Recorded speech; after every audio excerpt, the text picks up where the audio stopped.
Hello students. Next हम आपका organic chemistry portion start करने जा रहे हैं। ठीक है, लास्ट के जो 7 यूनिट्स हैं वो हैं आपके ऑर्गेनिक केमिस्ट्री के, जिसमें आपके halo alkanes, halo arenes 10th unit है, फिर अल्कोहल्स, फिनोल्स एंड ईथर्स हैं, फिर aldehydes, ketones and carboxylic acid है, ऑर्गेनिक कंपाउंड्स कंटेनिंग नाइट्रोजन है, बायोमोलिक्यूल्स है, पॉलीमर्स हैं, केमिस्ट्री इन एवरीडे लाइफ। ठीक है, तो ये जो लास्ट वाला यूनिट है ये आपके डेली लाइफ से जुड़ा हुआ है, तो इसके बारे में बाद में बात करेंगे। हम अपना नेक्स्ट यूनिट स्टार्ट कर लेते हैं 10th, जो कि है हेलो एल्केन्स और हेलो एरीन्स। हेलो एल्केन्स और हेलो एरीन्स का मतलब है एल्केन्स और एरीन्स के साथ हेलो ग्रुप जुड़ा हुआ है। ठीक है, जैसे कि हाइड्रोकार्बन, एलिफेटिक और एरोमेटिक। कार्बन और हाइड्रोजन का बॉन्ड होता है। ऑर्गेनिक केमिस्ट्री में हम जनरली कार्बन कंपाउंड्स की ही बात करते हैं। तो हेलो एल्केन्स के बारे में पढ़ते हैं कि हेलो एल्केन्स क्या होते हैं। जब एल्केन में एक हाइड्रोजन ग्रुप, मान लो यानी CH3 है, अगर एक हाइड्रोजन ग्रुप यहाँ से निकल के एक्स डिनोट कर रहा है हेलोजन ग्रुप को। ठीक है, तो एक्स को जोड़ देते हैं, CH2X इस तरह से बना देते हैं अगर, तो वो क्या हो गया, हेलो एल्केन। ठीक है, तो इसकी क्लासिफिकेशन क्या हुई, क्लासिफाई कैसे करेंगे हम, मोनो हेलो एल्केन। फर्स्ट क्या है, जिनमें सिर्फ एक हेलोजन ग्रुप होगा। ठीक है, उन्हीं को हम एल्काइल हैलाइड्स बोलते हैं। जनरल फॉर्मूला है CnH2n+1X। ठीक है, एल्केन का फॉर्मूला होता है, जनरल फॉर्मूला कहाँ लिखूं मैं, यहाँ लिख दूं, CnH2n+2, ये है एल्केन का जनरल फॉर्मूला। यहाँ से हाइड्रोजन एक निकल गया और X ऐड हो गया, तो वो बन गया एल्काइल हैलाइड का जनरल फॉर्मूला। ठीक है, तो ये किस तरह से बनेंगे, RCH2X प्राइमरी, मतलब एक कार्बन के साथ जो है एक ही मिथाइल ग्रुप, R डिनोट करता है मिथाइल इथाइल C2H5। ठीक है, इस तरह से कोई भी ग्रुप हो सकता है कार्बन कंटेनिंग। ठीक है, प्राइमरी हो गया। फिर आया CHX, R दो मिथाइल ग्रुप लगे हैं जिस कार्बन के साथ जो है एक्स ग्रुप यानी कि हेलोजन ग्रुप लगा हुआ है, उसी कार्बन के साथ दूसरे और दो और मिथाइल या इथाइल एल्काइल ग्रुप लगे हुए हैं, उसको बोलेंगे सेकेंडरी। फिर आया टर्शरी, टर्शरी में जो है 3 एल्काइल ग्रुप लगे होंगे तो वो टर्शरी। इसके बारे में तो आपने पढ़ा ही होगा, प्राइमरी, सेकेंडरी, टर्शरी किसको बोलते हैं। फिर आया die hello alkenes. Die hello alkenes जो होते हैं वो दो तरह के होते हैं, जैमिनल और विसिनल। डाई मतलब दो हेलोजन बॉन्ड, वहां पे क्या था, मोनो हेलो एल्केन्स, इन्हीं को हम एल्काइल हैलाइड्स बोलते हैं जनरली। तो आप इस चैप्टर में ना मोनो हेलो एल्केन्स की ही बारे में बात करोगे ज्यादातर। कभी कभी ऐसा होगा कि ये एग्जाम्पल आएंगे डाई हेलो एल्केन के या ट्राई हेलो एल्केन के। ठीक है, बट आप जनरली जो बात करोगे वो मोनो हेलो एल्केन्स के बारे में बात करोगे। और आपको पता है टर्शरी जो है मोस्ट स्टेबल होता है, जितने ज़्यादा एल्काइल ग्रुप उतना ज़्यादा स्टेबल कंपाउंड बनता है। डाई हेलो एल्केन क्या हुए, दो टाइप्स के हुए, जैमिनल और वेसिनल। जैमिनल उसको बोलेंगे जहाँ पे एक ही कार्बन पे दोनों हेलोजन ग्रुप अटैच्ड होंगे, उनको बोलेंगे जैमिनल।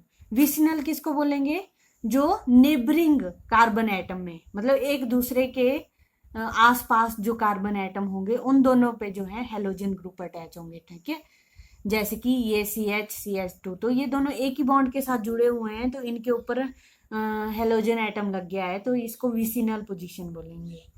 फिर आगे ट्राई हेलो एल्केन्स, जिसमें 3 हेलोजन ग्रुप होते हैं, इनको हम कॉमनली हेलो फॉर्म भी बोला जाता है। ठीक है, CHX3, यहाँ पे CH2X2। ठीक है,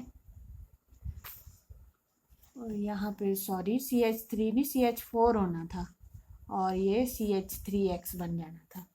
ओके, जैसे कि हो गया 3 आयोडीन ग्रुप लग गए आइडोफॉर्म, Br लगा ब्रोमोफॉर्म, क्लोरीन लगा क्लोरोफॉर्म, क्लोरोफॉर्म के बारे में आपने सुना भी होगा। फिर आगे टेट्रा हेलो एल्कीन्स, क्या है टेट्रा हेलो एल्कीन, CH4, चारों के चारों जो बॉन्ड होंगे वो किसके साथ होंगे, हेलोजन ग्रुप के साथ होंगे, जैसे CCl4 कार्बन टेट्रा क्लोराइड। फिर आए allylic halides. Allylic halides, allylic position कौन सी होती है, डबल बॉन्ड वाले कार्बन के साथ वाले कार्बन पे हेलोजन लगा हुआ है, उस पोजीशन को बोलेंगे एलाइलिक पोजीशन। इस पोजीशन को, इस कार्बन पे डबल बॉन्ड है, इसके साथ वाले कार्बन पे जब जिस पे डबल बॉन्ड नहीं है वो क्या है, एलाइलिक पोजीशन है, तो ये एलाइलिक कार्बन है। ठीक है, डबल बॉन्ड वाले कार्बन के साथ वाला carbon, x on double bonds neighbouring carbon. Okay, तो यहाँ पे ये देखो आपका बन रहे हैं CH2X, मतलब यहाँ पे डबल बॉन्ड है, डबल बॉन्ड के साथ वाले कार्बन पे X लगा है। इसी तरह से यहाँ पे डबल बॉन्ड है तो डबल बॉन्ड वाले के कार्बन के साथ वाले कार्बन पे हेलोजन लगा है। फिर आए विनाइलिक हैलाइड्स। विनाइलिक पोजीशन कौन सी होती है, डबल बॉन्ड वाले कार्बन को ही विनाइलिक पोजीशन बोलते हैं। ठीक है, डबल बॉन्ड जिस कार्बन पे लगा है वही विनाइलिक पोजीशन होगी, तो X जहां पे प्रेजेंट होगा ना डबल बॉन्ड वाले कार्बन पे, उसको विनाइलिक हैलाइड बोल देंगे। यहाँ पे देखो, यहाँ पे डबल बॉन्ड है साथ में X हेलोजन ग्रुप, यहाँ पे डबल बॉन्ड है साथ में X हेलोजन ग्रुप। उसी तरह से बेंजाइलिक हैलाइड्स आ गए। बेंजाइलिक हैलाइड्स में क्या, बेंजीन मेन चीज है। ठीक है, बेंजीन होनी चाहिए। बेंजीन के साथ जो कार्बन, जिस कार्बन के साथ बेंजीन रिंग अटैच्ड है उसी कार्बन के साथ जो है X ग्रुप लगा होगा, बेंजाइलिक हैलाइड्स होंगे वो। फिर आए हेलो एरीन्स, ये तो बात की हमने हेलो एल्कीन्स की। हेलो एरीन्स में मेन क्या है, एरोमेटिक कंपाउंड, यानी कि बेंजीन, एराइल हैलाइड। यहाँ पे देखो बेंजीन के साथ डायरेक्ट अटैच हो रहा है हेलोजन ग्रुप, यहाँ पे बेंजीन जिस कार्बन पे थी उस कार्बन के साथ यहाँ पे डायरेक्ट बेंजीन के साथ अटैच हो रहा है। यहाँ पे ऑर्थो पोजीशन पे है, ऑर्थो ग्रुप है। ठीक है, यहाँ पे पैरा पोजीशन है, XX ऊपर नीचे, और ये टॉलुइन है CH3, मतलब डायरेक्ट हेलोजन जो है अटैच हो जाए बेंजीन रिंग के साथ, उसको बोलेंगे hello arenes. Okay, aromatic compounds के साथ। तो ये तो थी क्लासिफिकेशन आपकी। ओके, फिर बात करते हैं कि जो CX बॉन्ड है वो उसका नेचर किस टाइप का होता है। उसका जो नेचर होता है इसमें क्या होगा, ज्यादा इलेक्ट्रोनेगेटिव कौन सा होगा, X होगा, फ्लोरीन होगा, या क्लोरीन होगा, या ब्रोमीन होगा, या आयोडीन होगा। तो इलेक्ट्रॉन पेयर जो है उस साइड पे ज्यादा शिफ्ट होता है, जिस साइड पे जो है इलेक्ट्रोनेगेटिविटी जिस ग्रुप की या जिस पार्टनर की ज्यादा होती है। यहाँ पे देखो ये इलेक्ट्रॉन पेयर जो है X की तरफ ज्यादा शिफ्ट है। Electron pair lies closer to the halogen atom because of electronegativity. X halogen कौन से ग्रुप के होते हैं, 17 ग्रुप के, है ना। तो 17 ग्रुप की इलेक्ट्रोनेगेटिविटी जो है ज्यादा होती है as comparison to carbon. Okay, तो इस इलेक्ट्रोनेगेटिविटी मतलब उसको जो है इलेक्ट्रॉन लेने की कैपेसिटी ज्यादा है उसमें। क्यों, क्योंकि वहां पे सिर्फ एक इलेक्ट्रॉन की कमी होती है, तो उनकी इलेक्ट्रोनेगेटिविटी बहुत ज्यादा हाई होती है। तो उसी वजह से जो है वो बहुत कोशिश करते हैं, बहुत ज्यादा कैपेसिटी होती है उनकी कि वो उस इलेक्ट्रॉन को अपनी तरफ खींचे। इसीलिए जो ये इलेक्ट्रॉन पेयर है वो हेलोजन की तरफ जो है ज्यादा क्लोजर होता है। इस इलेक्ट्रोनेगेटिविटी की वजह से इनके ऊपर डेल्टा नेगेटिव चार्ज आ जाता है और ये इनसे छूटने लगता है इलेक्ट्रॉन, इसीलिए इन पे डेल्टा पॉजिटिव चार्ज आ जाता है। तो ये जो बॉन्ड बनता है इसको बोलते हैं पोलर कोवेलेंट बॉन्ड। ऐसे तो कोवेलेंट बॉन्ड होता है कि दोनों जो एटम्स होंगे वो शेयरिंग कर रहे हैं इलेक्ट्रॉन्स की, है ना, इलेक्ट्रॉन पेयर की, बट यहाँ पे इलेक्ट्रॉन पेयर जो है एक तरफ शिफ्ट हो रहा है, ना कि बीच में है, एक तरफ ज्यादा शिफ्ट हो रहा है, इसलिए इसको पोलर कोवेलेंट बॉन्ड बोल रहे हैं। तो CX में जो है या एल्काइल हेलोजेंस में जो है वो क्या होता है, पोलर कोवेलेंट बॉन्ड प्रेजेंट होता है। तो आपको पता है कि साइज ऑफ हेलोजन क्या होता है, डाउन द ग्रुप इंक्रीज करता जाता है। अगर डाउन द ग्रुप इंक्रीज कर रहा है साइज, तो उनके CX के बॉन्ड की लेंथ भी इंक्रीज करेगी ऑब्वियसली, अगर साइज इंक्रीज कर रहा है। बट बॉन्ड एंथैल्पी जो है वो डिक्रीज कर जाएगी। क्यों? जब वो एटम्स पहले क्लोज होंगे, बट फिर वो दूर चले जाएंगे, फिर और दूर चले जाएंगे। जब वो दूर जाते जाएंगे तो उनके बीच के बॉन्ड को तोड़ना और इजी हो जाएगा। अगर वो इकट्ठे होंगे, क्लोजर होंगे, तो वो क्या करेंगे, एक साथ पकड़ के रखेंगे एक दूसरे को क्लोजली और स्ट्रांगली। बट अगर वो दूर चले जाएंगे तो उनके पास इतनी कैपेसिटी नहीं होगी कि वो दूसरे को स्ट्रांगली पकड़ के रखें, है ना, साइज की वजह से। तो इसलिए जो है बॉन्ड एंथैल्पी क्या हो जाती है, डिक्रीज होती है। बॉन्ड एंथैल्पी मतलब energy required to break the bond. Okay, तो अगर डाउन द ग्रुप जा रहे हैं तो इलेक्ट्रोनेगेटिविटी जो है हेलोजेंस की वो डिक्रीज होती जा रही है ना, साइज बड़ा होता जा रहा है, इलेक्ट्रोनेगेटिविटी डिक्रीज होती जा रही है। इसी वजह से उनकी पोलैरिटी भी जो है CX बॉन्ड की वो कम होती जाएगी। अगर इलेक्ट्रोनेगेटिविटी घटेगी तो ऑब्वियसली पोलैरिटी कम हो जाएगी, उनमें कैपेसिटी नहीं रहेगी अपने इलेक्ट्रॉन पेयर को अपनी तरफ खींच के रखने की। तो उसी वजह से डाइपोल मोमेंट जो है वो डिक्रीज कर जाएगा। डाइपोल मोमेंट क्या होता है, डिस्टेंस और चार्ज, बॉन्ड का डिस्टेंस और चार्ज ऑन एटम का प्रोडक्ट होता है। ओके, तो यहाँ पे जो है बॉन्ड डाइपोल मोमेंट क्या हो जाएगा, डिक्रीज हो जाएगा। बट यहाँ पे एक एक्सेप्शन है कि जो CH3Cl है उसका डाइपोल मोमेंट जो है CH3F से ज्यादा होता है। क्यों होता है ऐसा? क्योंकि CF का बॉन्ड जो है वो शॉर्टर होता है। क्या होता है? CF का जो बॉन्ड होता है शॉर्टर होता है। और आपको मैंने बताया डाइपोल मोमेंट जो है वो product of distance plus charge होता है। चार्ज भले ही F पे ज्यादा है, इलेक्ट्रोनेगेटिव, मोर इलेक्ट्रोनेगेटिव है, बट उसका बॉन्ड जो है वो कम है। ठीक है, बॉन्ड का जो डिस्टेंस है वो कम है, बट यहाँ पे Cl के जो बॉन्ड का डिस्टेंस है वो ज्यादा है, इसलिए जो इसका प्रोडक्ट आता है वो ज्यादा आता है, इसका प्रोडक्ट कम आता है। और प्रोडक्ट अगर ज्यादा आ रहा है तो डाइपोल मोमेंट CH3Cl का ज्यादा होगा और CH3F का कम होगा। अगर आपसे पूछा जाए कि डाइपोल मोमेंट जो है CH3Cl का ज्यादा है, CH3F का कम, क्यों? तो किस वजह से है कि डाइपोल मोमेंट क्या होता है, product of distance plus charge, है ना, product of distance and charge on atom. और CF का बॉन्ड जो है शॉर्टर होता है बिकॉज ऑफ द साइज, है ना, तो साइज की वजह से CF का बॉन्ड शॉर्टर होगा, भले ही नेगेटिविटी जो है उनकी ज्यादा होती है, तो इसीलिए जो उनका प्रोडक्ट कम आएगा, तो डाइपोल मोमेंट ऑटोमेटिकली उनका कम होगा। ओके, फिर बात करेंगे हम इनके प्रिपरेशंस की। तो हम क्या करेंगे, पहले जो है एल्काइल हैलाइड की बात करेंगे, उनकी प्रिपरेशन की, उनकी प्रॉपर्टीज की। ओके, फिर बात करेंगे हम हेलो एरीन्स की। पहले हम हेलो एल्केन के बारे में बात करेंगे, फिर जाके या एल्काइल हैलाइड के बारे में बात करेंगे, फिर एराइल हैलाइड के बारे में बात करेंगे, ताकि आप कंफ्यूज ना हो। ओके, तो फर्स्ट हम स्टार्ट कर लेते हैं प्रिपरेशन ऑफ एल्काइल हैलाइड यानी कि RX। फर्स्ट जो मेथड है इसको प्रिपेयर करने का वो है फ्रॉम एल्केन। तो फ्रॉम एल्केन जो है डायरेक्ट हेलोजिनेशन से हम बना सकते हैं क्लोरीनेशन के लिए। ओके, क्लोरीनेशन अगर करानी हो, डायरेक्ट हेलोजिनेशन कराओ, मतलब मीथेन में, इथेन में डायरेक्ट हेलोजन कंपाउंड ग्रुप को ऐड कर दो in the presence of sunlight या फोटोन। ओके, इसका मतलब होता है सनलाइट या photon. CH4 plus Cl2 CH3Cl plus HCl। तो यहाँ पे जो मैकेनिज्म फॉलो होता है वो फ्री रेडिकल मैकेनिज्म फॉलो होता है। कौन सा?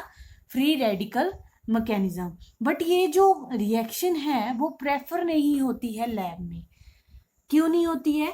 क्योंकि जो ये प्रोडक्ट बना, ये मिक्स्ड प्रोडक्ट्स देते हैं, एक प्रोडक्ट नहीं देंगे, बहुत सारे प्रोडक्ट्स देते हैं। कैसे? देखो, यहाँ पे रिएक्शन हुई CH4 plus Cl2 H mu यानी सनलाइट या फोटोन की प्रेजेंस में फिर इन्होंने CH3Cl बना दिया, ओके, प्लस क्लोरोमीथेन बना दिया प्लस HCl।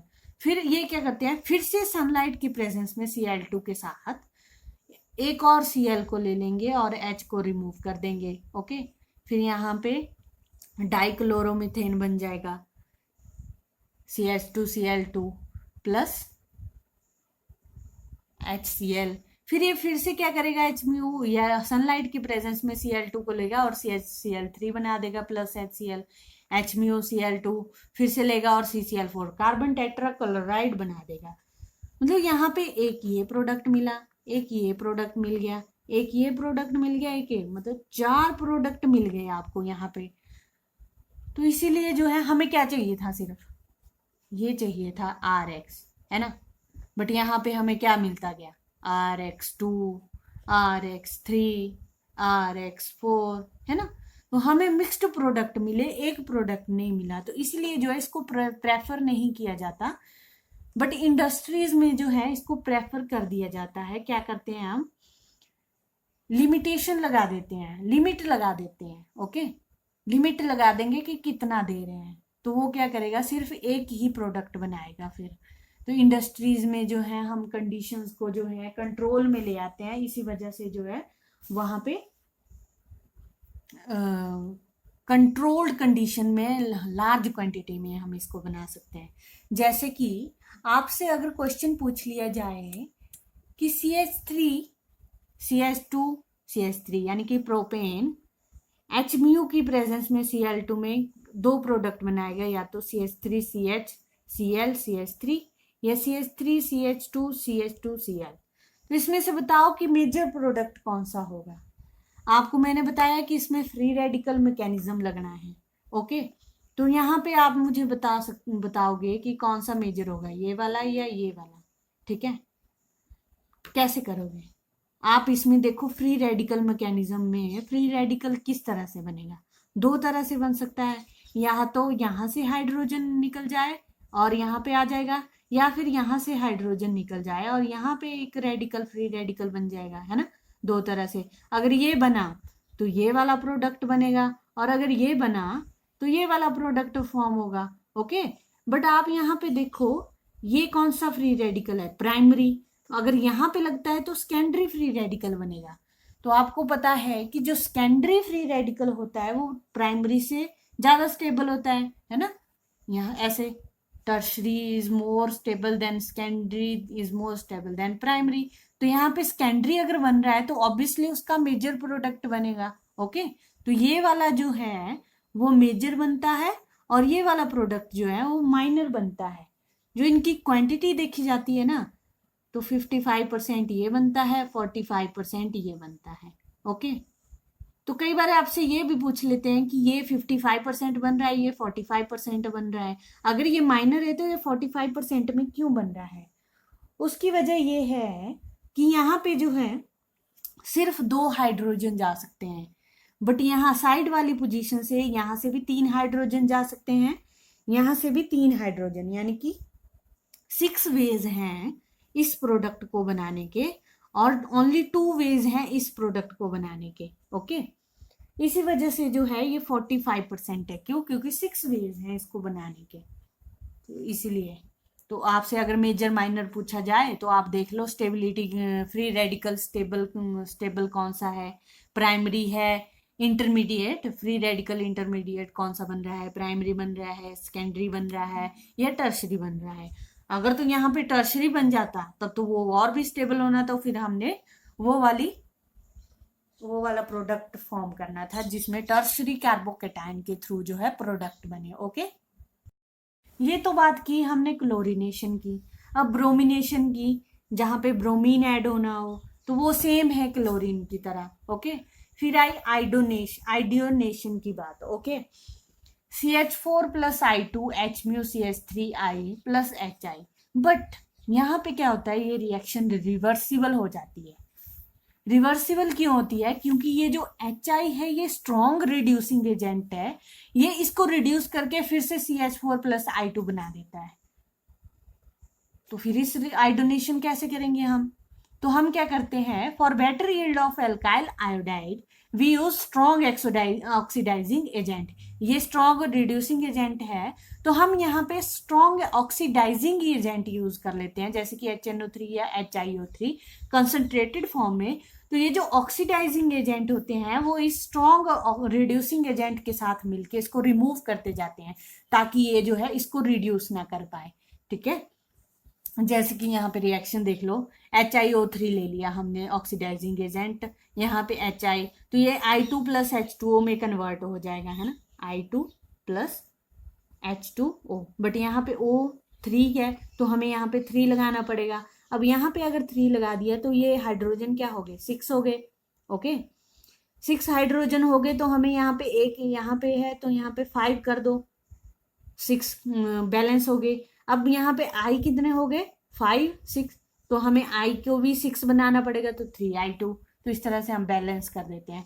तो यहाँ से अगर जब हम स्ट्रॉन्ग ऑक्सीडाइजिंग एजेंट डालते हैं ना इस रिएक्शन में, तो वो क्या करता है, जो रिड्यूसिंग एजेंट बन रहा होता है यहाँ पे उसको रिमूव करता जाता है, ताकि वो उसको रिड्यूस करके रिवर्सिबल रिएक्शन ना बना सके और हमें आइडोमिथेन मिल सके। ठीक है, तो जब भी आप ये वाली रिएक्शन लिखो तो यहाँ पे जो है इस तरह से आप HiO3 कंसंट्रेटेड, ओके, तभी ये रिएक्शन हो पाएगी, नहीं तो ये रिवर्सिबल होने स्टार्ट हो जाएगी। तो इसमें आपने ये HiO3 कंसंट्रेटेड फॉर्म में ले लेना है। ओके, फिर बात करते हैं, ये तो बात की हमने कि एल्केन से डायरेक्ट हाइलोजिनेशन करके हमने किस तरह से बनाया, क्या बनाया, एल्काइल हैलाइड किस तरह से बनाया। फिर बात करते हैं सेकंड मेथड की, जो है फ्रॉम एल्कीन। ओके, एल्कीन से किस तरह से हम बनाएंगे,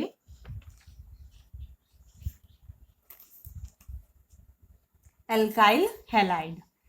तो यहां पे देखो डबल बॉन्ड होगा, ऑब्वियसली एल्कीन है, HX डाला, तो ये जो हाइड्रोजन है वो वहां उस कार्बन पे जाएगा जिस कार्बन पे जो है ज्यादा हाइड्रोजन एटम प्रेजेंट होंगे। तो यहाँ पे ज्यादा हाइड्रोजन एटम डबल बॉन्ड के उस कार्बन पे जाएगा जहां पे ज्यादा हाइड्रोजन प्रेजेंट होंगे। कौन, H। ओके, किसका H, हेलोजन का H। ओके, तो यहाँ पे देखो RCH CH2 RCHX, X इस तरफ चला जाएगा और H यहाँ पे आ जाएगा। तो इसको बोलते हैं मार्कोवनिकॉव्स रूल। क्या बोलते हैं, मार्कोवनिकॉव्स रूल, या इसको हम MO रूल भी बोल देते हैं शॉर्ट फॉर्म में। ओके, यहाँ पे भी देखो CH3CH double bond CH2 propene plus HCl, तो यहाँ पे H किस पे जाएगा, जिस पे डबल बॉन्ड के उस कार्बन पे जिस पे जो है हाइड्रोजन के एटम ज्यादा है। Okay, CH3 CH CH3 Cl, यहाँ पे CH2 था, CH3 बन गया। तो यहाँ पे जो है कई बार क्या होता है कि मार्कोवनिकॉव रूल्स तो लगा देते हैं बट प्रोडक्ट गलत निकल जाता है। क्यों, क्योंकि हमें उसके मैकेनिज्म का पता नहीं होता। तो मैकेनिज्म जो इसमें यूज होता है मार्कोवनिकॉव रूल में, वो ये है कि वो इलेक्ट्रोफिलिक एडिशन होती है। कौन सी, इलेक्ट्रोफिलिक एडिशन मैकेनिज्म चलता है यहाँ पे। किस तरह से चलेगा, मैं अभी आपको बताती हूँ। इलेक्ट्रोफिलिक एडिशन में H positive plus X negative में कन्वर्ट हो जाता है। ओके, ब्रेकेज हो जाएगी और H पॉजिटिव और X नेगेटिव। इलेक्ट्रोफिलिक मतलब इलेक्ट्रॉन लविंग। ओके, तो यहाँ पे अगर आप देखो, ये हमने लिया RCH, एल्कीन ले ली। ओके, R मिथा एल्काइल ग्रुप कोई भी लगा हुआ है इस side, CH double bond CH2। तो ये जो दो पाई बॉन्ड है ये टूट के जो है किस तरफ जाता है, इस तरफ जाएगा। ठीक है, क्यों जाएगा, इसका जो है यहाँ पे कार्बोकेटाइन बनेगा। अगर ये इस तरफ जाता है, ओके, यहाँ पे जा रहा है, यहाँ पे अगर ये इस तरफ जा रहा है तो यहाँ पे पॉजिटिव चार्ज जा रहा है, कौन सा कार्बोकेटाइन बन रहा है, सेकेंडरी कार्बोकेटाइन। अगर ये इस तरफ जाता तो यहाँ पे प्राइमरी कार्बोकेटाइन बनना था। अब आपको पता है जो इंटरमीडिएट कार्बोकेटाइन है उनकी स्टेबिलिटी किस तरह से होती है, टर्शरी सबसे ज्यादा स्टेबल, सेकेंडरी फिर उससे कम स्टेबल, फिर उससे सबसे कम जो है प्राइमरी स्टेबल। ओके, तो यहाँ पे सेकेंडरी जो है बन जा रहा है as comparison to primary, secondary more stable है, तो हम कौन सा बनाएंगे, सेकेंडरी कार्बोकेटाइन बनाएंगे इंटरमीडिएट। जब ये सेकेंडरी कार्बोकेटाइन बनेगा तो कई बार क्या होता है ना, इस कार्बोकेटाइन में शिफ्टिंग भी हो जाती है। क्यों होती है शिफ्टिंग या रीअरेंजमेंट जिसको हम बोलते हैं, वो क्यों होती है कि कई बार जो है यहाँ पे कार्बन वगैरह लगे होते हैं तो वो मोर स्टेबल कार्बोकेटाइन, यानी कि अगर प्राइमरी बन रहा है तो सेकेंडरी बन जाता है शिफ्टिंग होके, ये सेकेंडरी हो टर्शरी बनने की कोशिश में जो है वो शिफ्ट हो जाता है। कई बार जो है टर्शरी बनना भी पॉसिबल हो जाता है कार्बोकेटाइन का, तो इसीलिए जो है शिफ्टिंग हो जाती है। ओके, तो उस रीअरेंजमेंट में क्या होता है, hydride shift, methyl shift, phenyl shift बोलते हैं जिसको हम। ओके, फिर यहाँ पे सेकेंडरी कार्बोकेटाइन बना, सेकेंडरी कार्बोकेटाइन ने फिर एक्स नेगेटिव लिया। ओके, ये स्लोएस्ट स्टेप होता है और इसी को हम रेट डिटरमाइनिंग स्टेप भी बोलते हैं। स्लो स्टेप है क्योंकि यहाँ पे इंटरमीडिएट बन रहा है, कार्बोकेटाइन बन रहा है। एक्स नेगेटिव लिया, पॉजिटिव के साथ अटैच हो जाएगा और इसीलिए जो है एक्स कहाँ पे आएगा, बीच में। तो हाइड्रोजन कहाँ पे गया, जहाँ पे ज्यादा नंबर ऑफ हाइड्रोजन थे। तो रूल तो मार्कोवनिकोव से है, बट जो मैकेनिज्म यूज हो रहा है वो कौन सा हो रहा है, इलेक्ट्रोफिलिक एडिशन मैकेनिज्म यूज हो रहा है। ओके, यहाँ पे क्वेश्चन कर लेते हैं फिर आपको जल्दी समझ आएगा। तो यहाँ एक बात और बता दूं कि ये जो एक्स है ना, ये ऊपर भी लग सकता है नीचे भी लग सकता है। क्यों? क्योंकि ये जो है सिमेट्री में होते हैं दोनों एक प्लेन में, तो ऊपर और नीचे वाले दोनों जो हैं ऑर्बिटल क्या होते हैं, कहीं पे भी ये अटैच हो सकता है। ओके, एच और एक्स साइड में होते हैं तो ऑर्बिटल जो है यहाँ पे प्रेजेंट होते हैं। ओके, यहाँ पे देखो CH3 एक ही प्लेन में है और ये साइड में इस तरह से। अगर ये इस तरह से है C और CH3, तो यहाँ पे जो है ऑर्बिटल इसके ऊपर नीचे और यहाँ से और यहाँ से इस तरह से लगे हैं। ओके, H और X। क्वेश्चन कर लेते हैं, CH3 CH3 CH double bond CH2, HBr है, मार्कोवनिकोव रूल रखना है, प्रोडक्ट बनाओ। तो हम डायरेक्ट क्या करेंगे, पहले ये देखेंगे कि डबल बॉन्ड पे जो है कहाँ पे हाइड्रोजन ज़्यादा है, तो हम प्रोडक्ट बनाने की अगर कोशिश करें मार्कोवनिकोव रूल से, तो ये क्या बनेगा, CH CH3 CH CH2 CH2 CH3 sorry यहाँ पे, और जो Br है वो यहाँ लग जाता है आके। ओके, CH3 हो जाएगा। बट ये जो है रॉन्ग हो जाता है आपका प्रोडक्ट। क्यों होता है ये रॉन्ग? क्योंकि हमने डायरेक्ट मार्कोवनिकोव रूल अप्लाई किया, मैकेनिज्म अप्लाई नहीं किया। अब हम मैकेनिज्म के थ्रू करके देखते हैं। ओके, मैकेनिज्म लगाते हैं फिर इलेक्ट्रोफिलिक एडिशन का। क्या करेंगे, पहले इसको जो है यहाँ से, यहाँ पे 2 इलेक्ट्रॉन है, अगर पाई बॉन्ड टूटेगा इस साइड शिफ्टिंग होगी। ओके, अब इस साइड भी शिफ्टिंग हो सकती है, तो यहाँ पे पॉजिटिव चार्ज आ जाएगा, CH3 CH3 CH है, CH पॉजिटिव। ओके, CH3 है ना, H प्लस यहाँ से ले लिया, HBr से H प्लस ले लिया, Br नेगेटिव बच गया। अब ये जो पॉजिटिव चार्ज, ये कौन सा बना, सेकेंडरी कार्बोकेटाइन बना, है ना, सेकेंडरी कार्बोकेटाइन बना। तो यहाँ पे जो है क्या क्या पॉसिबिलिटी है कि टर्शरी कार्बोकेटाइन बन सकता है पॉसिबिलिटी, ऑब्वियसली है। ये जो साथ वाला कार्बन है, ये इस तरफ क्या है, इस तरफ भी कार्बन, इस तरफ भी कार्बन, इस तरफ भी कार्बन, तो ये क्या हुआ, टर्शरी हुआ।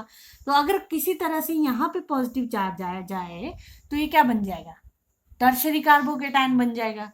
तो ये जो हाइड्रोजन यहाँ पे है, ये क्या करता है, as a H negative hydride shift होती है। फिर यहाँ पे क्या होती है, हाइड्राइड शिफ्ट होती है और रीअरेंजमेंट हो जाती है, जो मैंने अभी बताया ना कि रीअरेंजमेंट कैसे होती है, हाइड्राइड शिफ्ट या मिथाइल शिफ्ट या फिनाइल शिफ्ट। तो यहाँ से जो है H नेगेटिव अपना बॉन्ड जो अपना इलेक्ट्रॉन लेके यहाँ पे शिफ्ट हो जाता है। ओके, अगर यहाँ पे मिथाइल होता तो उसने मिथाइल शिफ्ट करवा देनी थी और यहाँ पे CH3 ग्रुप लग जाना था, बट यहाँ पे H है तो ये H नेगेटिव यहाँ से शिफ्ट होके क्या करता है, यहाँ पे शिफ्ट हो जाता है और ये पॉजिटिव चार्ज यहाँ पे आ जाता है। कैसे दिखाई दे रहा है? CH3 CH3 पॉजिटिव, यहाँ पे आ गया ना चार्ज, यहाँ पे बना CH2 CH3। अब ये जो है टर्शरी कार्बोकेटायन बन गया। अब ये सबसे ज्यादा स्टेबल है।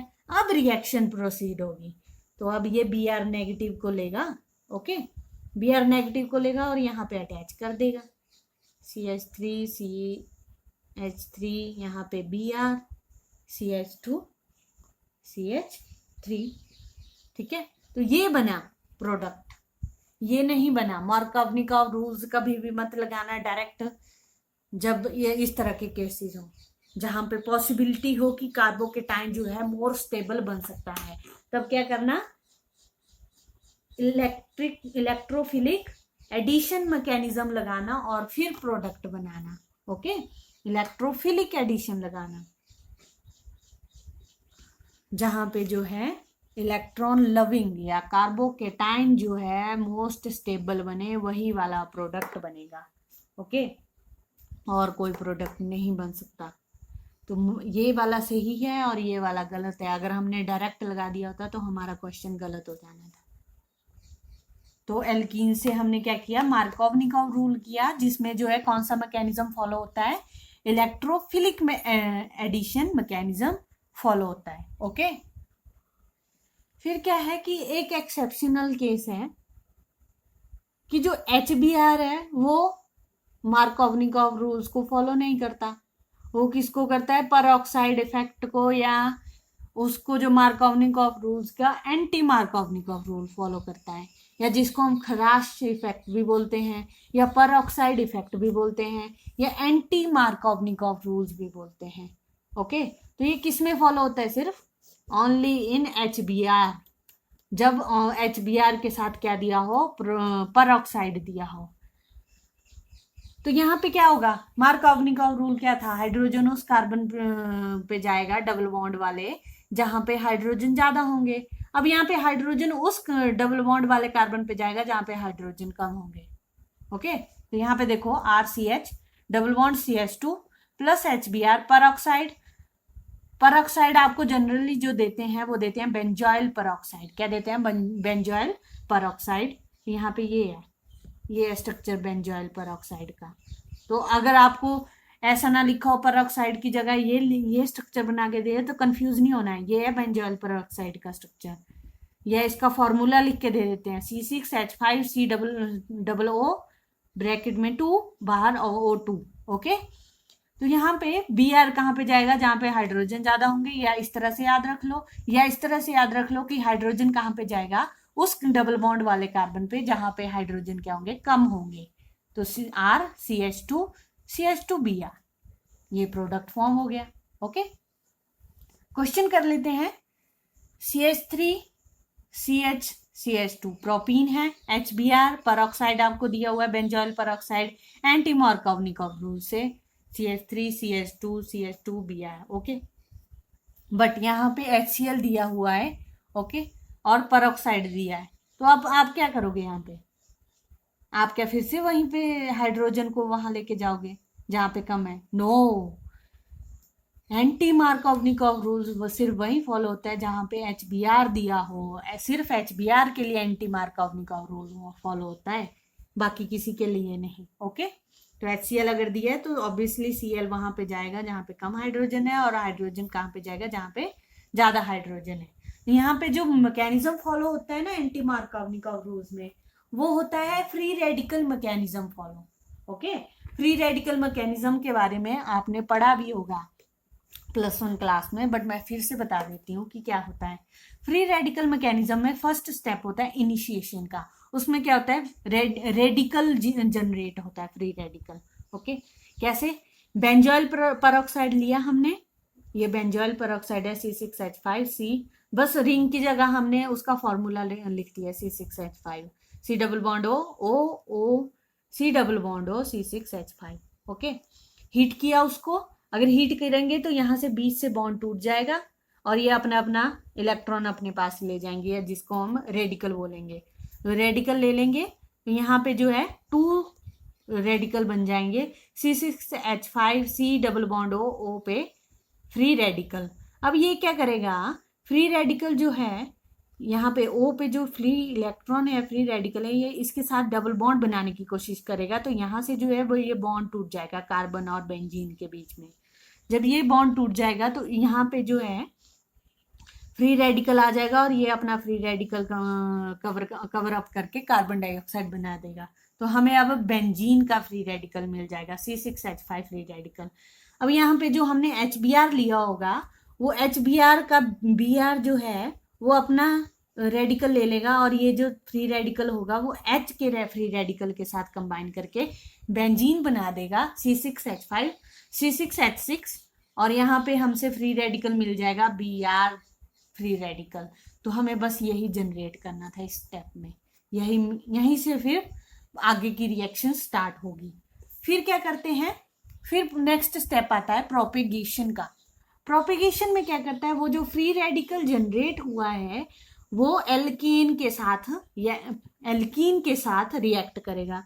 अब इस एल्कीन में देखो, जब ये Br यहाँ पे फ्री रेडिकल के रूप में होगा तो ये क्या कोशिश करेगा, अपने ऊपर फ्री रेडिकल्स, इस पाई बॉन्ड को तोड़ के यहाँ पे रेडिकल आ जाएगा। ओके, तो ये रेडिकल जो है, यहाँ पे 2 तरह के रेडिकल बन सकते हैं, या सेकेंडरी या प्राइमरी।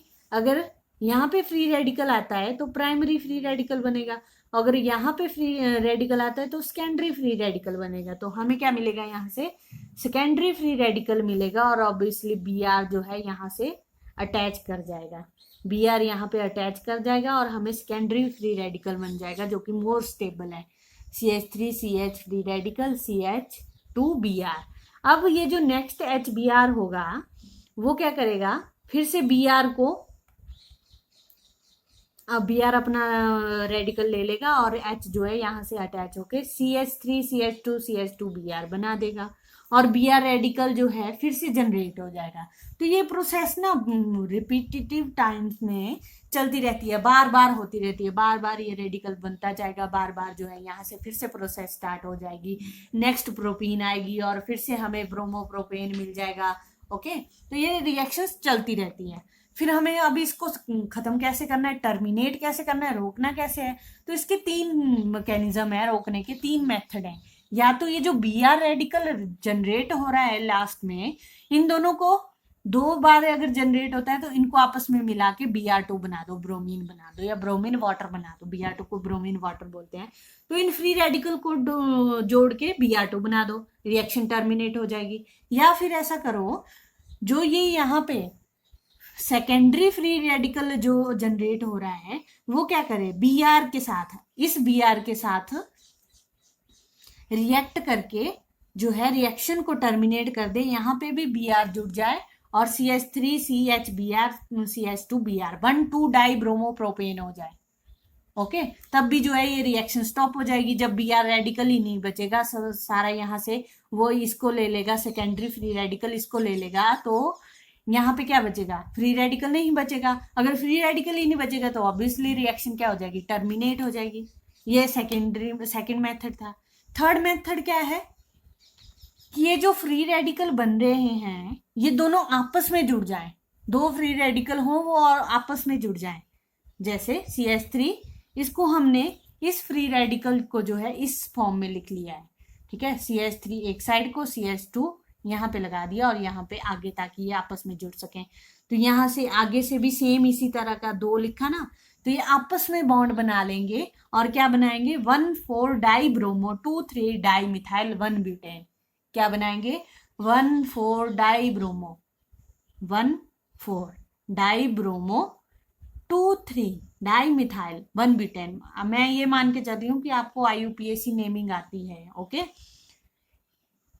इनको नेमिंग कैसे करते हैं A+1 क्लास में सीखते हो आप, तो इस तरह से जो है टर्मिनेट कर सकते हैं। तो ये था फ्री रेडिकल मैकेनिज्म, किसके लिए, एंटी मार्कोवनिकॉव रूल्स के लिए, या किसके लिए, परऑक्साइड इफेक्ट के लिए, या किसके लिए, ह्रास इफेक्ट के लिए। ओके, तो किस तरह से जो है Br कहाँ पे अटैच होता है और क्यों जो है हाइड्रोजन कम हाइड्रोजन वाले कार्बन पे जाता है, इसीलिए जाता है क्योंकि जो है हमें स्टेबल रेडिकल मिल जाते हैं। क्या मिलते हैं? स्टेबल रेडिकल मिलते हैं। ओके, स्टेबल फ्री रेडिकल मिल जाते हैं। अब यहाँ पे एक क्वेश्चन है पूछती हूँ मैं, ये आपको इसके प्रोडक्ट बनाने के 4 टाइप्स में, जब HCl दिया हो, जब HBr विद परऑक्साइड दिया बेंजोइल परऑक्साइड, जब HCl विद बेंजोइल परऑक्साइड दिया हो, और जब HBr दिया हो। ओके, तो प्रोडक्ट बनाएंगे तो कैसे बनाएंगे?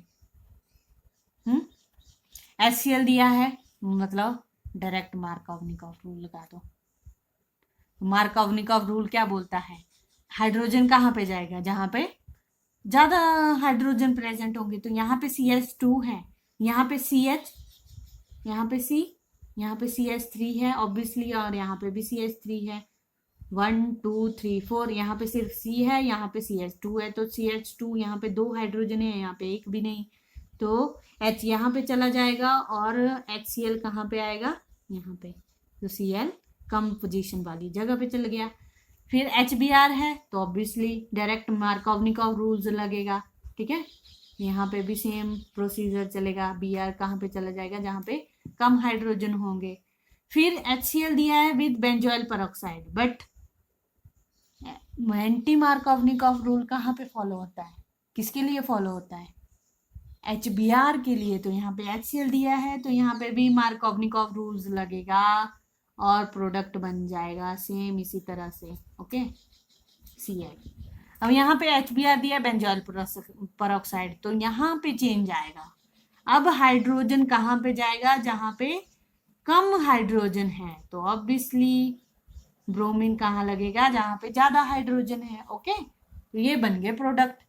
ये इसके लिए, ये इसके लिए, ये इसके लिए, इसके लिए। सिर्फ एंटी मार्कोव-निकोव रूल कहाँ फॉलो हुआ? जहाँ पे HBr प्रेजेंट है विद परऑक्साइड। ओके, ये याद रखना है, परऑक्साइड जरूरी है तभी हो पाती है, क्योंकि परऑक्साइड तो फ्री रेडिकल को जनरेट करता है। ओके, तभी एंटी मार्कोव-निकोव रूल जो है फॉलो होता है। ये थे 2 मेथड किसके लिए? एल्केन एल्काइल हैलाइड बनाने के। ओके, एक एल्केन से डायरेक्ट हेलोजिनेशन से, एक एल्कीन से किया हमने मार्कोव-निकोव रूल्स और एंटी मार्कोव-निकोव रूल पढ़ा। फिर एल्कीन में ना एक छोटा सा और है मेथड, एलाइलिक एडिशन जिसको हम बोलते हैं। इसमें क्या होता है? एडिशन नहीं, सॉरी, इसको सब्स्टिट्यूशन बोलते हैं। Okay, only substitution.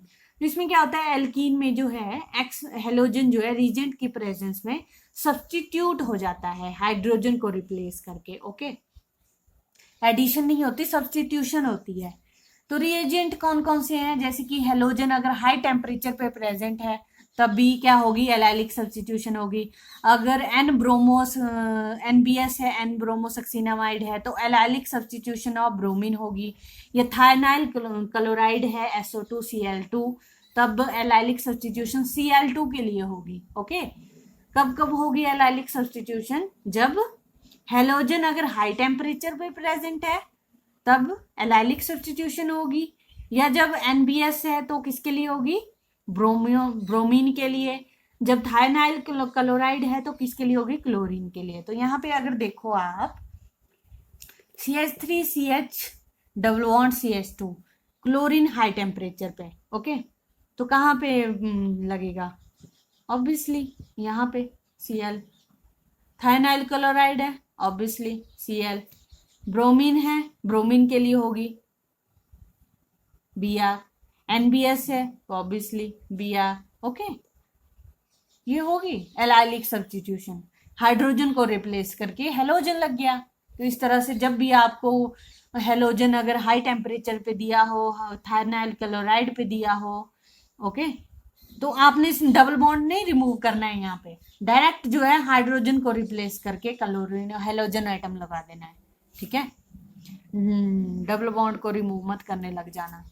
तो ये जो है ज़्यादा इंपॉर्टेंट नहीं होता है, क्योंकि इससे जो है आपसे बोर्ड में इतने क्वेश्चन नहीं पूछे जाते हैं, बट फिर भी आपको पता होना चाहिए की जो है एलाइलिक पोजीशन कौन सी हुई, डबल बॉन्ड के कार्बन के साथ वाले कार्बन, तो ऑब्वियसली डबल बॉन्ड के कार्बन के साथ वाले कार्बन पे जो है सब्स्टिट्यूशन हो रही है ना, डबल बॉन्ड को कुछ नहीं हो रहा है, सिर्फ एलाइलिक सब्स्टिट्यूशन इसलिए हो रहे हैं क्योंकि एलाइल पोजीशन पे हो रही है। ओके, तो ये था आपका 2 मेथड किया हमने प्रेपरेशन के लिए एल्काइल हैलाइड्स के, कौन कौन से, from alkanes direct halogenation and from alkenes जिसमें हमने मार्कोवनिकॉव रूल और एंटी मार्कोवनिकॉव रूल पढ़ा। Okay, so this is your preparation. Next हम आगे और मेथड करेंगे प्रिपरेशन के। Okay, thank you.